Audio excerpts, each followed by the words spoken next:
Sufrimiento y redención.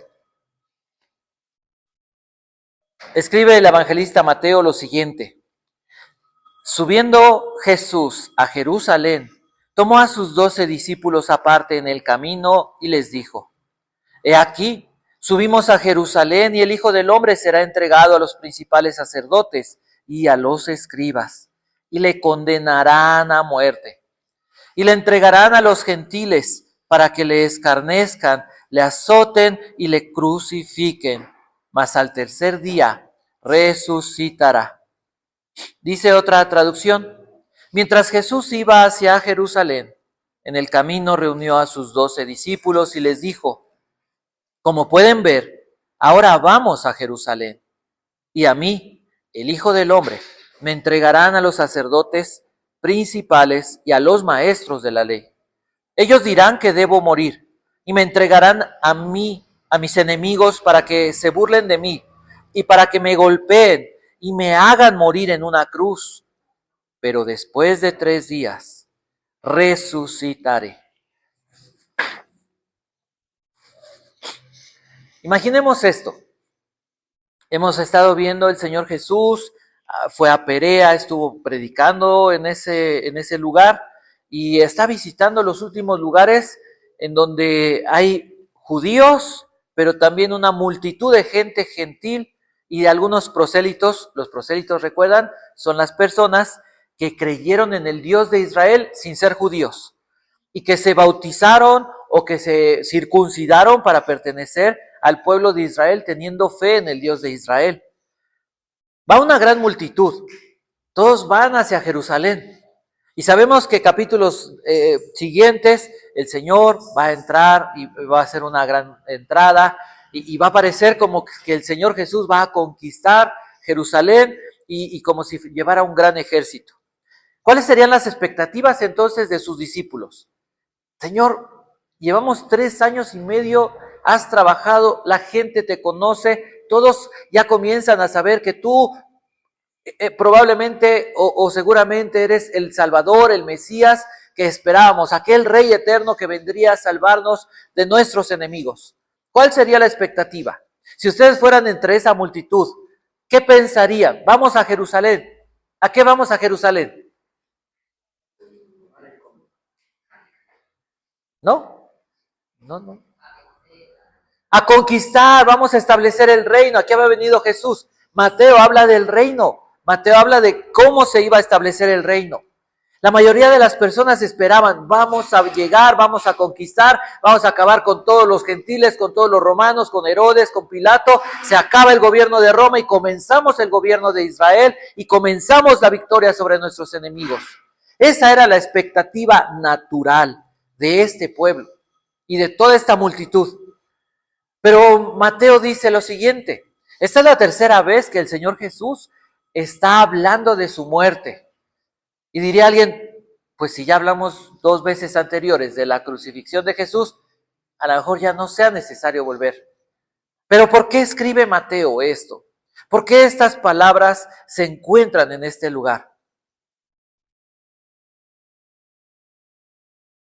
Dice la historia, cuando iban a Jerusalén, Jesús toma a sus 12 discípulos y les explica por tercera vez: voy a sufrir, voy a ser traicionado, me van a matar. Se está anticipando, ellos tienen expectativas de victoria, de vamos a conquistar y vamos a matar a todos los malvados. ¿Y Jesús qué dice? El único que va a morir soy yo. Y veremos dentro de 8 días, pareciera que nadie oyó estas palabras. Tercera vez que anuncia su muerte. Y así pasa en nuestras vidas. He orado mucho y le he dicho, Señor, necesito saber dirección acerca de algunos asuntos, necesito dirección importante, necesito que me recuerdes constantemente estas palabras para que me mantenga creyente, para que me mantenga con fe, hasta que mi mente, hasta que mi corazón queden abrumados por la certeza de tu palabra. Pero a veces Dios habla a nuestras vidas. ¿Y qué pasa? no ponemos atención. Sus palabras no cuadran con lo que nosotros tenemos de expectativas. Mis expectativas son estas, pero el plan de Dios es otro. Y no necesariamente va a ser diferente, pero a lo mejor no es el tiempo.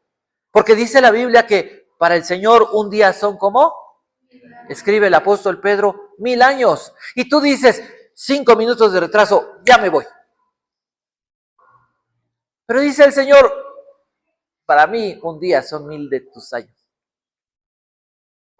Mis pensamientos, Isaías 55, no son sus pensamientos. Y mis caminos no son sus caminos.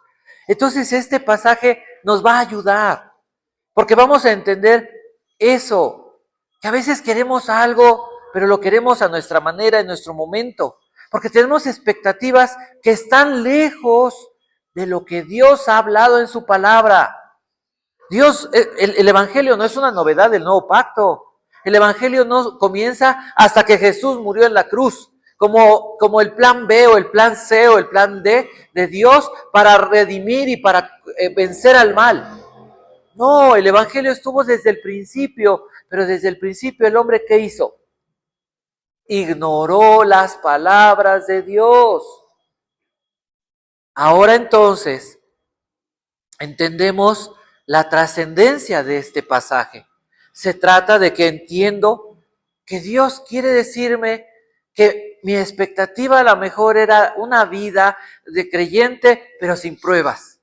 Y yo diría, amén, ¿no? Gloria a Dios, sin pruebas y sin dificultades y sin...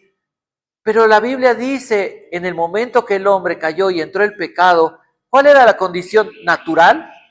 Sufrimiento y que terminaría en muerte. Esa es la condición.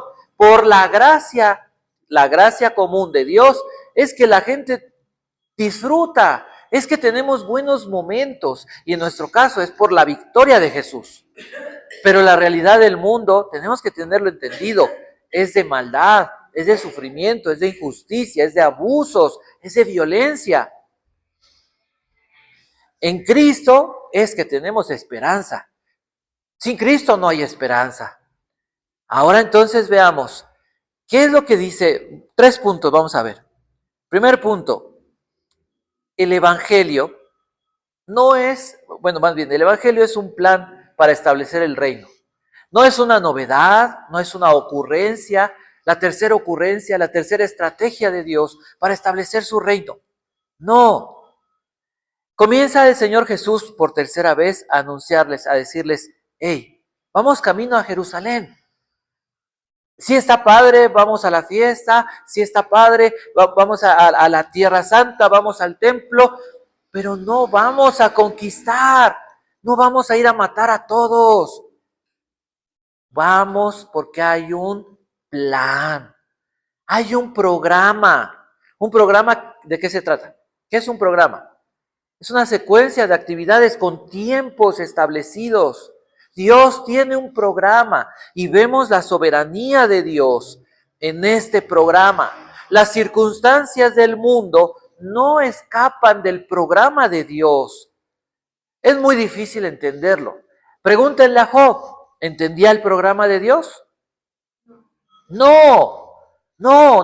Estamos hablando desde la fe y estamos hablando desde la expectativa y la veracidad de Dios. Y Dios no nos dice, todo es hermoso, porque hay pecado.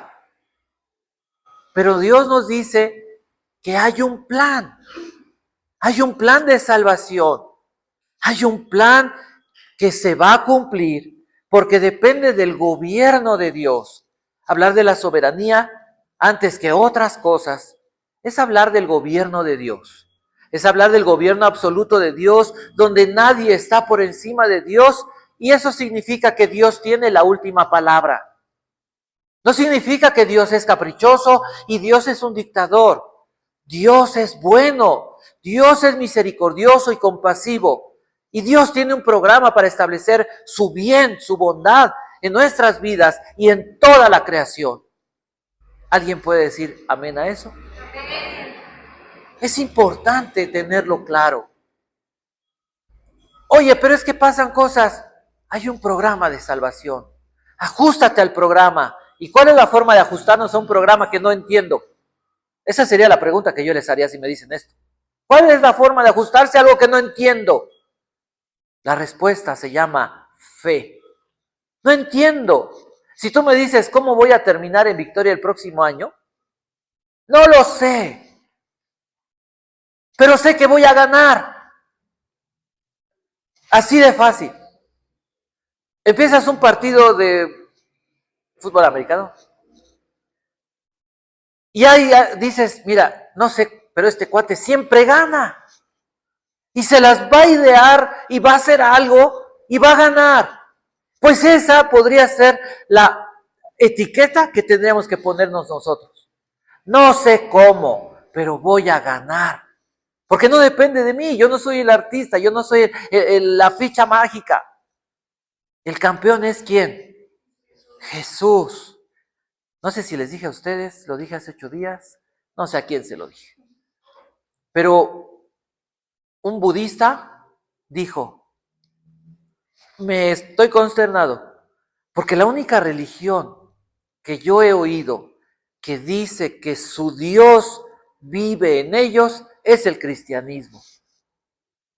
Esa es la realidad. Dios viviendo en nosotros. ¿Es difícil entenderlo?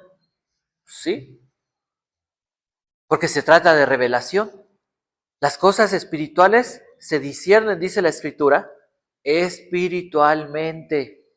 No la razón humana puede darnos la capacidad de entender las cosas espirituales, por muy inteligente que pueda ser, porque la inteligencia del hombre no alcanza la sabiduría de Dios.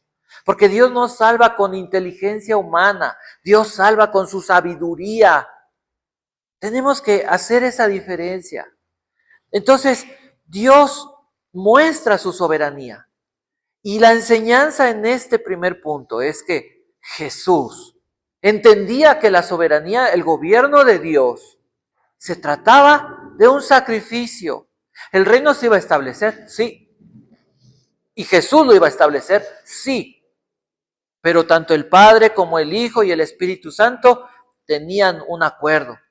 ¿Cuál era? El sacrificio de Jesús. Para lograr la redención, lograr la victoria sobre el pecado y establecer el reino de Dios entre los redimidos, entre los creyentes, pero también en todo el universo. ¿Qué fue lo que hizo Jesús? El plan humanamente era bonito, pero ¿qué hizo Jesús? Fue obediente a la voluntad de Dios. Hebreos capítulo 10.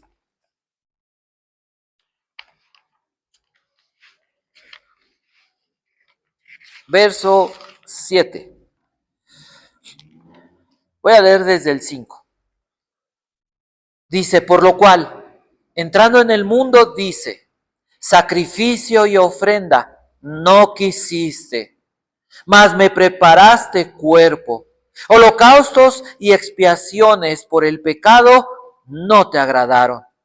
Entonces dije, he aquí que vengo, oh Dios, para hacer tu voluntad, como en el rollo del libro está escrito de mí. ¿Cuál fue la actitud del Señor Jesús? No había otra manera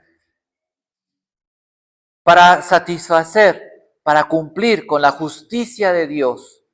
Se tenía que llevar a cabo el sacrificio de Dios el Hijo en la cruz para pagar nuestros pecados.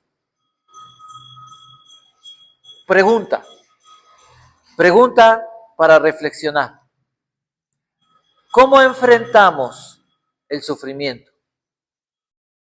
¿Cómo lo debemos de enfrentar? ¿Cómo enfrentamos la incertidumbre? ¿Cómo enfrentamos las amenazas? ¿Y cómo las debemos de enfrentar? Porque en los momentos difíciles, en los momentos complicados, a la luz de la Biblia, Dios sigue teniendo el control y cosas buenas van a suceder. Si ustedes observan, el mensaje comienza como advertencia, ¿no? No comienza diciendo decreta, recibe, declara, arrebata. Comienza diciendo hay un plan. El Evangelio comienza exponiendo las cosas que no son buenas, pero siempre da esperanza de la victoria que ya es segura por medio de Jesucristo. Y el punto número 2, sufrimiento y muerte. Ese fue el costo. Verso 18 dice así: He aquí subimos a Jerusalén, y el Hijo del Hombre será entregado a los principales sacerdotes y a los escribas, y le condenarán a muerte.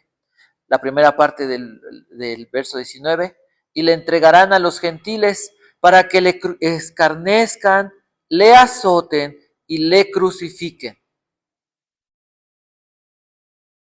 De acuerdo a eso, ¿qué está diciendo el Señor? ¿Cuál es la actitud de las personas ante la llegada de su rey? ¿Fue de abrazos? ¿Fue de celebración verdadera? ¿Fue de esperanza? ¿Fue de amor? ¿Qué dice el Señor Jesús? No esperen que nos reciban y nos abran las puertas del templo. No esperen que nos aplaudan y que la gente celebre a Dios y celebre su salvación. ¿Qué dice? ¿Qué es lo que debían de esperar? Traición. Será entregado. Será entregado. Y nosotros decimos, pues a lo mejor les dan la bienvenida. No iba a ser de que, pásale, mira, te presentamos. No, iba a ser traicionado. Creo que no hay una cosa más cruel que una traición. ¿En qué medio se perdona una traición? En los círculos de maldad no se permite una traición. Cuesta la vida. Dentro de la familia, ¿se permite? ¿Se perdona? ¿La traición se perdona? No. Es tal vez uno de los pecados más crueles y que deja una marca en todos los implicados. Comienza entonces hablando de traición, violencia, sufrimiento, y al final termina hablando, dice el Señor Jesús, me van a matar. Le dieron la espalda al Señor Jesús. Vean, así como una cadena que forma todo el círculo del pecado. Las personas, tanto los judíos como los gentiles, le dieron la espalda. No les interesó. Jesús iba a Jerusalén. Jesús les había dicho que él había venido a establecer el reino de Dios. ¿Dónde quedó la historia de Herodes? Hace 2 semanas, 3 semanas, hablábamos de Herodes, hablamos del nacimiento de Jesús. Ya pasó la Navidad, ¿no? Y el mundo dice, ya pasó, ya vamos a seguir adelante. ¿Dónde estaba la historia de Jesús? ¿Dónde estaban las historias de sus milagros? ¿Dónde estaban todas las cosas que había hecho el Señor? ¿Dónde estaban todas las promesas de bendición y de salvación? ¿Quién las recordaba? Nadie. ¿A quién le interesaban? El corazón de las personas estaba endurecido. Estaba frío. Cuando algo se enfría, muchas veces deja de funcionar. Una persona en un ambiente muy frío se congela, le da hipotermia y Hace muchos años, bueno, algunos años, para no entrar en detalles, algunos años, en un deporte, iban a jugar ya para llegar a la final 2 equipos, y había un jugador que era, wow, era espectacular verlo jugar. Pero el día del partido, la temperatura fue tan baja que se le congelaron las manos. Esa es la anécdota de ese partido. Y por causa de que se le congelaron las manos, perdió su equipo. No pudieron llegar a la final y nunca más se acercó a ese lugar. Pensemos en eso. Pensemos, entonces trasladémoslo esto al corazón del hombre. Estamos hablando que hace 2000 años las personas, su corazón se enfrió, se congeló, a nadie le importaba que Jesús había venido a establecer el reino de Dios. Y el día de hoy a nadie le interesa que Jesús vino y murió en la cruz. Ya es la historia gastada para mucha gente hablar de la muerte de Jesús. La tercera vez que Jesús anunció su muerte. Sí, ¿verdad? Murió en la cruz, pagó los pecados, resucitó de entre los muertos. Sí, la gente que cree en Jesús es salva. Sí, amén. Nadie siente nada por esas palabras. Eso, a Dios sigue siendo Dios. Y Jesús ya ganó. Y la gente que cree en Jesús va a llegar al cielo, o ya llegó al cielo. Pablo murió diciendo, terminé la carrera y gané. Y me está esperando la corona de justicia. Y dice, y esa corona, hay coronas para todos los que esperan la venida de Jesús. Pero ¿quién espera la venida de Jesús? ¿Y quién se emociona de ver detalladamente cómo Jesús narra su muerte? Piensen en esto. Aquellas personas que ignoraron a Jesús y rechazaron a Jesús, ¿cómo acabaron? ¿Cuál fue el resultado? Siguieron siendo esclavos, no solo de Roma, no solo de Herodes, siguieron siendo esclavos de su pecado. Siguieron siendo personas atadas a su frustración. ¿Crees que los judíos estaban bien? ¿Eran felices? Eran una bola de personas frustradas. ¿Has tratado con una persona frustrada? No voltees al otro lado. ¿Cómo es una persona frustrada? Está desesperada, está enojada, no tiene paz, no tiene risa. ¿Por qué? Porque no hay nada bueno, porque no encuentra expectativas, porque no entiende por qué pasan las cosas, por qué no salen bien las cosas. Estaban atados a eso. Y puedo hoy salir y ver el rostro, puedo ponerme en un espejo y tal vez tenemos esa misma condición. Pero hablamos de la muerte de Jesús. Y a nadie nos produce expectativa de victoria. La muerte de Jesús es nuestra más grande bendición. Es el más grande logro, no nuestro, de Dios. Pensemos aquellas personas. Imagina cuando muere Jesús, cuando resucita Jesús y cuando la gente empieza a hablar de la resurrección de Jesús. ¿Qué sintieron los sumos sacerdotes? ¿Qué sintieron los romanos? ¿Qué sintió Pilato? ¿Sabías que Pilato murió suicidándose? Imagínate a Caifás y a Anás, todas 2000 años en el infierno. Y sus familias, sabiendo que mataron al autor de la vida, al salvador del mundo, y con una marca, fui yo el que lo traicioné. Y a lo mejor tú dices, pobrecitos de estos, no, pues allá ellos. ¿Qué crees? Que un montón de gente aprobó y dijo, acábenlo. Y cuando tú y yo no valoramos y no entendemos y no reflexionamos, este es el centro del Evangelio. Y si tú y yo no valoramos y entendemos esto, es como si estuviéramos diciendo, sí, dale, sí, que quítalo de aquí, ya, acaben con él, ya, ese revoltoso, no más viene a meter ruido. Es como si estuviéramos aprobando la muerte de Jesús. A lo mejor tú dices, pero yo ya soy cristiano. Bueno, no aprobamos la muerte de Jesús, pero ¿la valoramos? ¿Le damos el precio, el valor, el estatus, la importancia en nuestras vidas? No, la verdad es que no. La verdad es que estamos generalmente poniendo 1000 cosas antes que Jesús. Y son 1000 cosas que nos afectan a nosotros, nos importan a nosotros. Nuestras expectativas. Ese es el problema de ellos. Jesús no cumplió con las expectativas. ¿Cuál es el problema de nuestras vidas? Expectativas equivocadas. Nuestro carácter se basa en expectativas equivocadas. Pensamos siempre en lo que a nosotros se nos hace importante y nos olvidamos de lo que Dios dice que es importante. ¿Y qué es lo importante para Dios?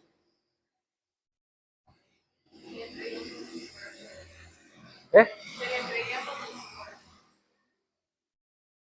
Que sea el primer lugar de nuestra vida, nuestra salvación, que su reino se manifieste en nuestra vida. Fuimos creados para su gloria, lo dice la Biblia. Si fuimos creados para su gloria, vivamos para su gloria. Tenemos que poner intención en eso. ¿No tenemos los recursos humanos? No, pero tenemos el Espíritu Santo y es 1000 veces capaz de lograr cumplir con lo que Dios quiere hacer en nuestras vidas. Imaginen la condición de aquellas personas. Bueno, en aquellos tiempos no había mucha agua, ¿no? Y aunque el agua de Capernaum, del lago de Genezaret, era dulce y se podían bañar ahí, las condiciones salubres no eran las mejores. ¿Pero te has sentido sucio moralmente? ¿Te has sentido sucio espiritualmente? ¿Te has dado cuenta y dices, es que ¿por qué soy así? ¿Por qué hice esto? ¿Por qué me equivoqué? ¿Por qué no hice esto? ¿Por qué no escuché? ¿Por qué no me detuve? ¿Por qué no esperé en Dios? ¿Por qué no le pregunté a Dios? Nunca te has sentido que dices, no es posible. Es como si acabaras de salir de bañarte y no sé, te cayera algo en el cabello. O cuando estás en el mar y se te mete la arena en el cabello y te bañas y sigues teniendo arena en el cabello y dices, ¡ah!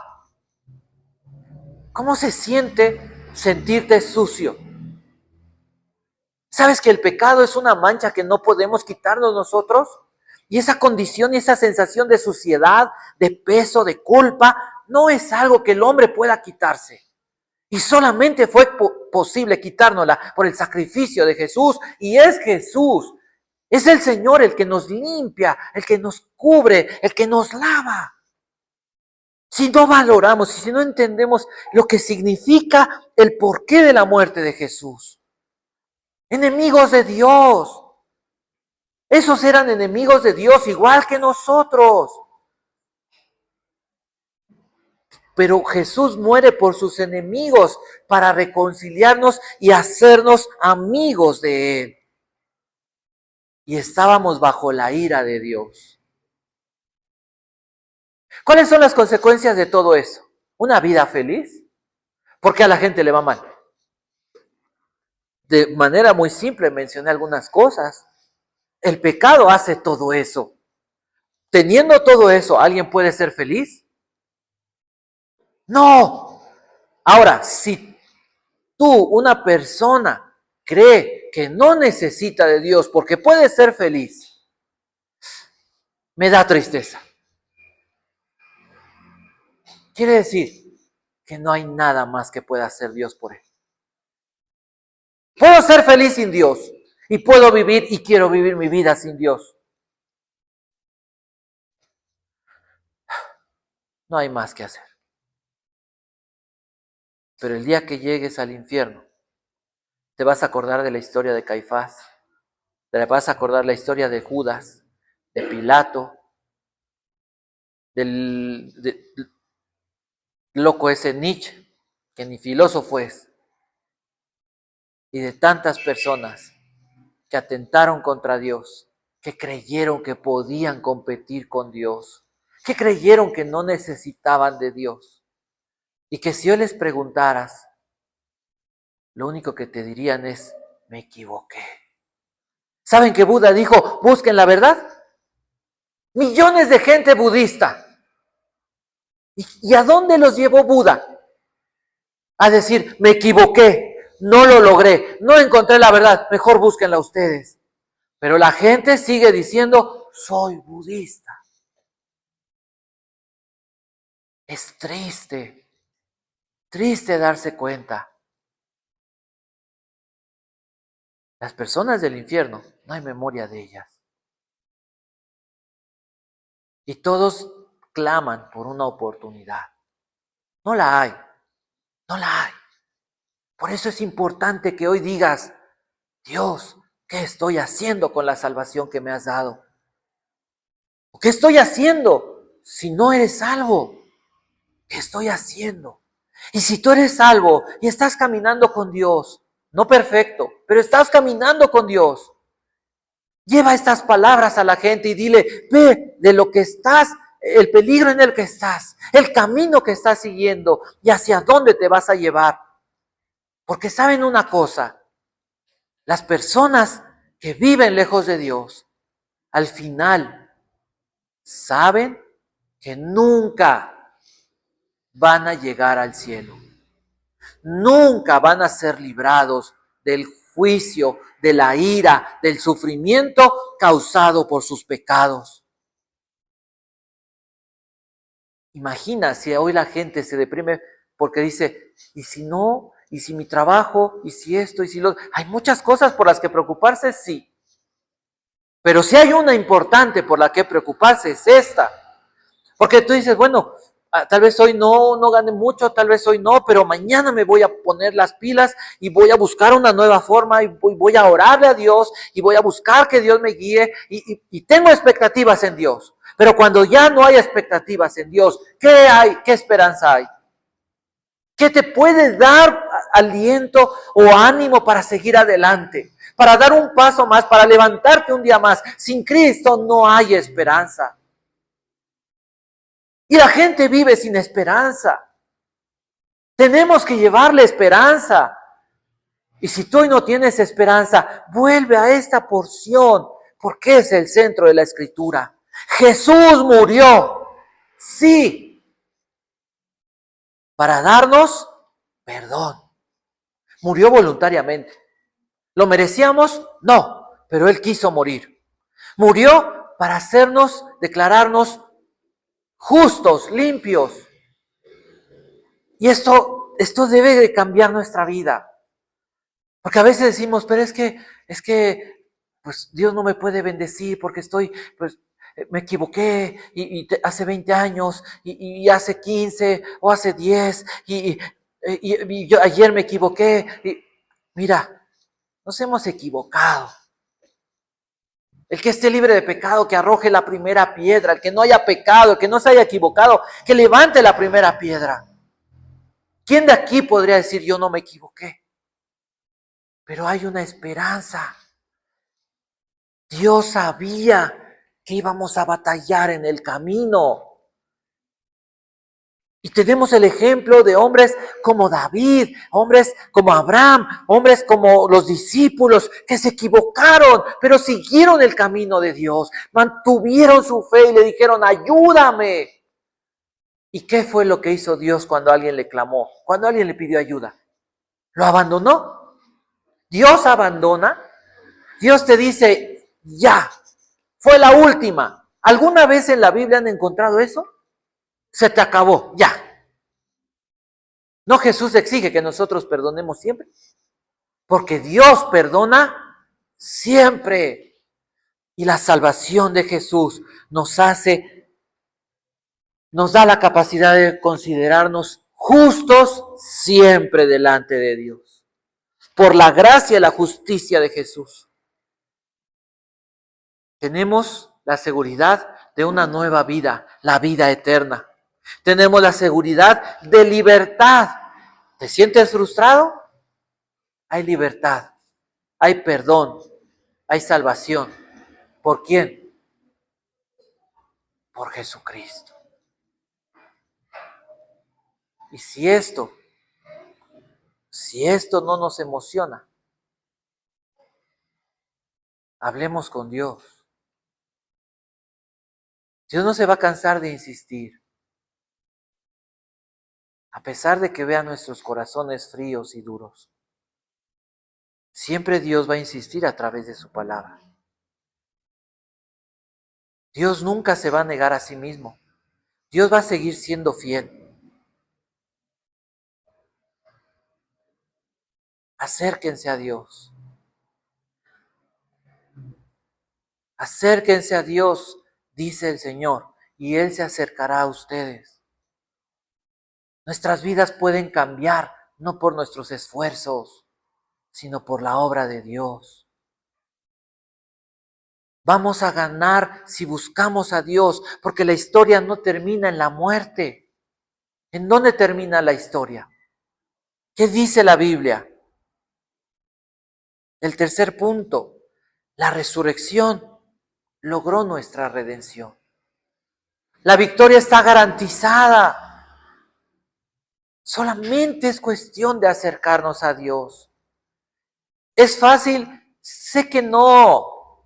Y puedo entender a lo mejor sus rostros de decir, pero es que lo que me dices, sí, ya sé que la mayoría de la gente va a decir, no, no pudo. Los judíos dijeron, ¿dónde está Dios? Falló. ¿Por qué no llegó? ¿Por qué lo esperamos? ¿Por qué no pasó? ¿Por qué eso? Y hay muchas preguntas. Y a lo mejor no tengo las respuestas a todas.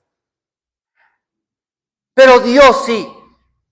Y sé algo, que Dios no falla. No falla y no va a fallar. ¿Qué necesitas?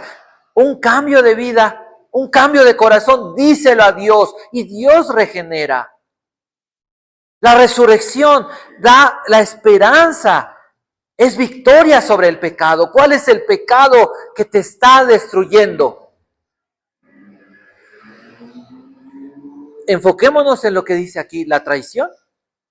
Haberle fallado a Dios, el rechazo hacia Dios, las falsas expectativas. Tener expectativas fuera de lo que Dios dice, eso nos daña y nos hace pedazos. No es que debemos tener expectativas. No es que Dios diga, no hay que tener expectativas. No, pero nuestras expectativas deben ser las expectativas de Dios. Señor, ¿qué debo esperar? ¿Qué debo esperar de ti? ¿Qué debo esperar en ti? ¿Cómo debo caminar contigo? Esas son las expectativas correctas. Si mi expectativa es comprar una casa y tener un gran negocio y tener una cuenta bancaria abundante, ¿sabes qué? Voy a vivir frustrado, amargado, enojado, egoísta, codicioso. Pero ¿dónde dice la Biblia que esa es la expectativa de Dios? ¿Dice eso? No. ¿Qué es lo que Dios quiere? Nuestro corazón. Y Él hacer las cosas en nuestra vida. Jesús les dice, al tercer día voy a resucitar. Y esto es la invitación a la vida eterna. Es la invitación a la victoria sobre el pecado. Entonces, dos cosas. Confiemos en el plan de Dios. No lo entiendo, pero confío en ti. No me está doliendo, pero confío en ti. Y para fortalecernos en la fe, oremos más. A veces vas a sentir que no nos alcanza, no te alcanza la fe. Sí es cierto. Porque la fe, acuérdense, no es humana, es un milagro de Dios. Dios lo produce. Confiar en Dios, confiar en alguien que nuestros sentidos no ven, no perciben, es imposible. Por eso es que la Biblia habla de que la fe viene como resultado de oír, de encontrarte con Dios. Y vivamos con esperanza. Hoy a lo mejor las cosas no se ven tan bien. Bueno, no ha terminado el día. ¿Qué podemos hacer, Dios? ¿Qué quieres que haga? ¿Hacia dónde camino? Se terminó el día. Mañana algo bueno va a hacer Dios en mi vida. Y busquemos a Dios. Comencemos el día y terminemos nuestro día tomados de la mano de Dios. En conclusión, este pasaje sí es un recordatorio o es una vez más que anuncia el Señor Jesús y Mateo escribe. Sí es un recordatorio del sacrificio y de la resurrección de Jesús. Pero implica la enseñanza, implica el saber que la victoria está garantizada. No sabemos cómo, pero Dios ya ganó. El final del camino es vida eterna.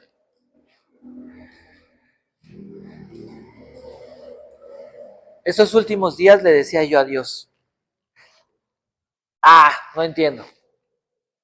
Si hay algo que me pega a mí mucho es que les digo a Dios, no entiendo.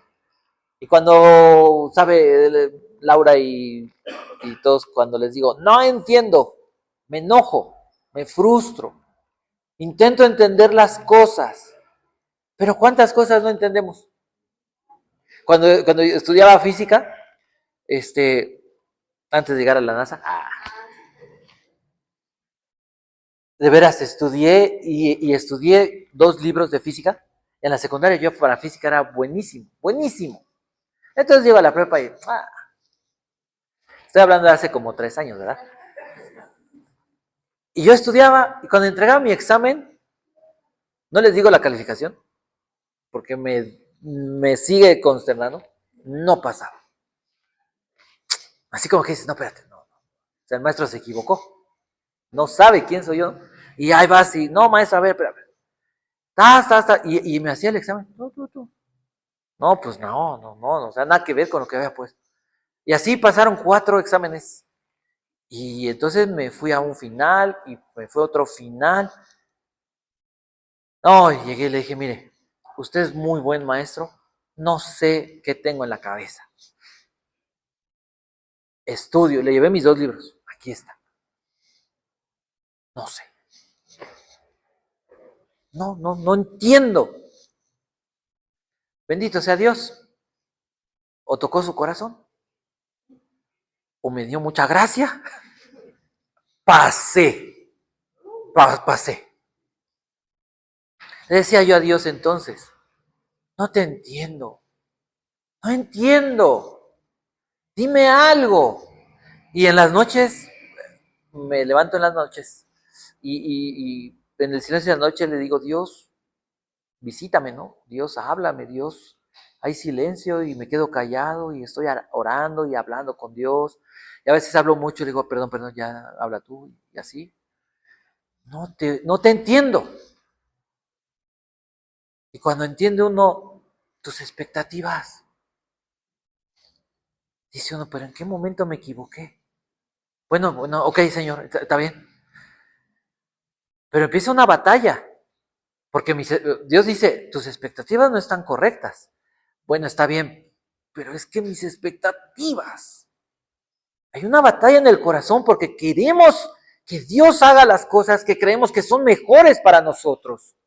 Siempre estamos fabricando grandes obras de teatro y de película. Somos extraordinarios en fabricar mundos felices y maravillosos que no tienen que ver con el plan de Dios. ¿Qué hace Dios? Hay un plan. Confía. Pero señores, que yo creo que ya te estás tardando. ¿Y qué dice Dios?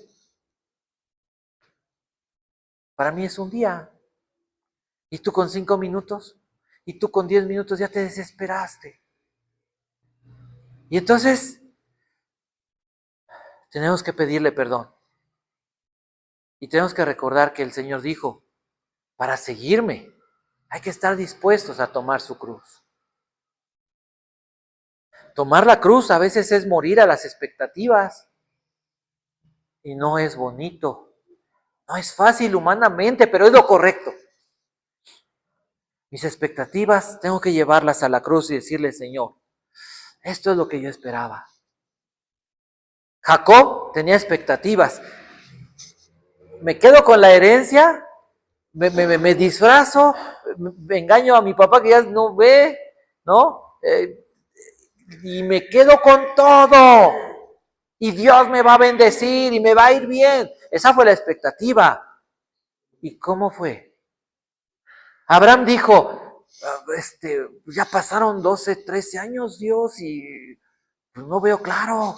Y entonces tomó a una mujer y la ayudó, intentó hacer el propósito de Dios. ¿Y cómo le fue? Tú dices, oye, pero no pudo esperar más tiempo. A ver, espérate.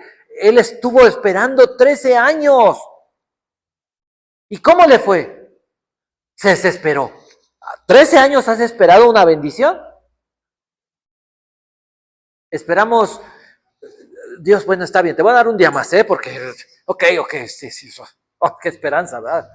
Oh, qué paciencia tengo yo, estás forjando. En la espera hay transformación. Caminar con Dios, sí, humanamente es morir a uno mismo. Pero la invitación de Jesús está abierta. La victoria está disponible. ¿Cuál es mi invitación? Cambia tus expectativas. Confía en el programa, en el propósito de Dios. Y ten esperanza. Las cosas van a salir bien. No sé cómo, pero van a salir bien. ¿Por qué puedo decirte eso? Porque Jesús resucitó.